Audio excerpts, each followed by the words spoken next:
দেশের ইতিহাসে সবচেয়ে বড় ও ব্যয়বহুল প্রকল্প হল রূপপুর পারমাণবিক বিদ্যুৎ কেন্দ্র।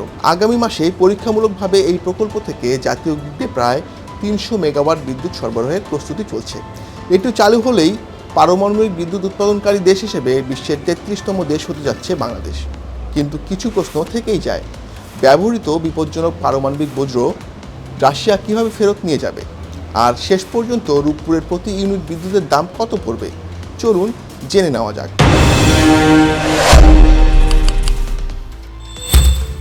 প্রথমে আসা যাক বর্তমান কাজের অগ্রগতিতে। প্রজেক্টের প্রথম ইউনিটের চুল্লি পাত্রে পারমাণবিক জ্বালানি বা ইউরেনিয়াম ঢোকানোর কাজ গত মে মাসে শেষ হয়েছে। এখন চলছে জটিল সব পরীক্ষা নিরীক্ষা। প্রথম ধাপে 2046টি এবং দ্বিতীয় ধাপে 90টি পরীক্ষা পার পেয়ে গেছে রূপপুর। এখন দ্বিতীয় ধাপের শেষ 18টি অতি সংবেদনশীল পরীক্ষা বাকি।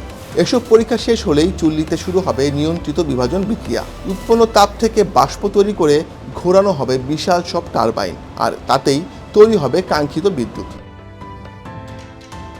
কর্তৃপক্ষ চলতি বছরের ডিসেম্বরের মধ্যে বাণিজ্যিকভাবে উৎপাদন শুরুর পরিকল্পনা করলেও বাস্তবতা বলছে টানা 7 থেকে 8 মাস চলতে পারে এই পরীক্ষামূলক সরবরাহ।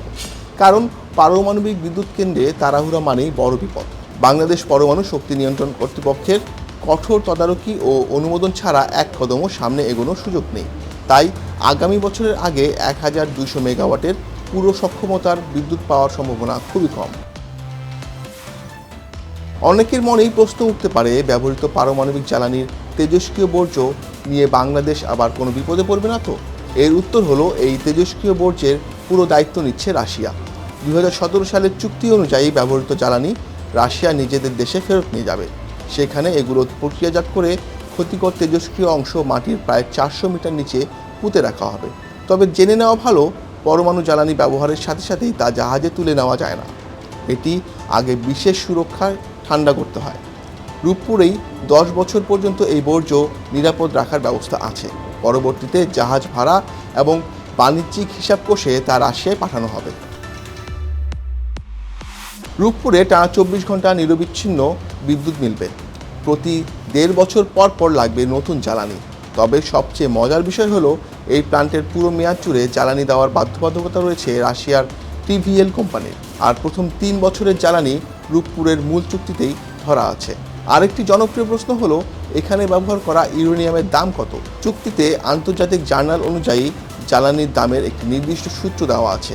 এমনকি বিশ্ববাজারে জ্বালানির দাম অবিশ্বাস্যভাবে বেড়ে গেলেও যাতে বাংলাদেশের উপর অতিরিক্ত চাপ না পড়ে, সেজন্য চুক্তিতে দামের একটি উচ্চসীমাও দেওয়া হয়েছে। আর বাংলাদেশ চাইলে যে কোনো সময় চুক্তি থেকে বেরিয়ে আসার সুবিধাও রাখা হয়েছে। এবার আসি সবচেয়ে চর্চিত বিষয়, প্রজেক্টের খরচ ও দেরির কারণ। করোনা মহামারী, রাশিয়া ইউক্রেন যুদ্ধ, বৈশ্বিক ডলার সংকট ও জটিল অর্থনৈতিক নিষেধাজ্ঞার কারণে রূপপুরের কাজ 3.5 বছর পিছিয়ে যায়। প্রজেক্টের মেয়াদ 2028 সালের জুন পর্যন্ত বাড়ানো হয়েছে। ঠিকাদারের সাথে চুক্তির কারণে মূল প্রজেক্টের খরচ বাড়েনি, কিন্তু ডলারের দাম হু করে বাড়ায় দেশীয় মুদ্রায় প্রজেক্টের খরচ এক ধাক্কায় 26,000 কোটি টাকা বেড়ে দাঁড়িয়েছে প্রায় 1,38,686 কোটি টাকায়। বিশেষজ্ঞদের মতে, রূপপুরের একটি ইউনিট সময় মতো চালু হলে বছরে অন্তত 100 কোটি ডলারের জ্বালানি আমদানির খরচ বেঁচে যেত। তাহলে গ্রাহক পর্যায়ে বিদ্যুতের দাম কত হবে? প্রতি ইউনিট বিদ্যুতের চূড়ান্ত দাম এখনও নির্ধারণ হয়নি। বিদ্যুৎ উন্নয়ন বোর্ডের সাথে চুক্তির সময় তা ঠিক হবে। তবে প্রাথমিক বার্তায় পরিষ্কার, পারমাণবিক বিদ্যুৎ কেন্দ্র তৈরির খরচ অনেক বেশি হলেও এর জ্বালানি খরচ অত্যন্ত কম। ফলে দেশের অন্যান্য উৎস থেকে পাওয়া বিদ্যুতের চেয়ে এর দাম বেশি হবে না। কিন্তু বিদ্যুৎ উৎপাদন করলেই তো হবে না, তা গ্রিডে নেওয়ার মতো সক্ষমতা আমাদের আছে তো? পাওয়ার গ্রিড পিএলসি জানিয়েছে, রূপপুরের বিদ্যুৎ নেওয়ার জন্য জাতীয় গ্রিড পুরোপুরি প্রস্তুত। তবে একটা ছোট্ট টেকনিক্যাল চ্যালেঞ্জও রয়ে গেছে, যার নাম স্পিনিং রিজার্ভ।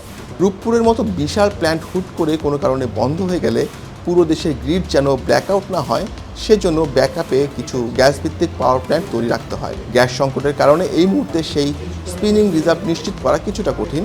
তবে পিডিবি বলছে, শুরুতে রূপপুর থেকে কম বিদ্যুৎ সরবরাহ করা হবে, তাই প্রথম দিকে বড় কোনো ঝুঁকি তৈরি হবে না।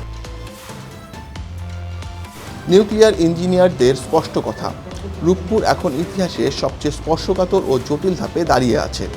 এখানে তাড়াহুড়ো করে বিদ্যুৎ উৎপাদন শুরু করার চেয়ে শতভাগ নিরাপত্তা ও ও আন্তর্জাতিক মান বজায় রাখা বেশি জরুরি। একটু দেরি হলেও যেন সব পরীক্ষা নিখুঁতভাবে শেষ হয়।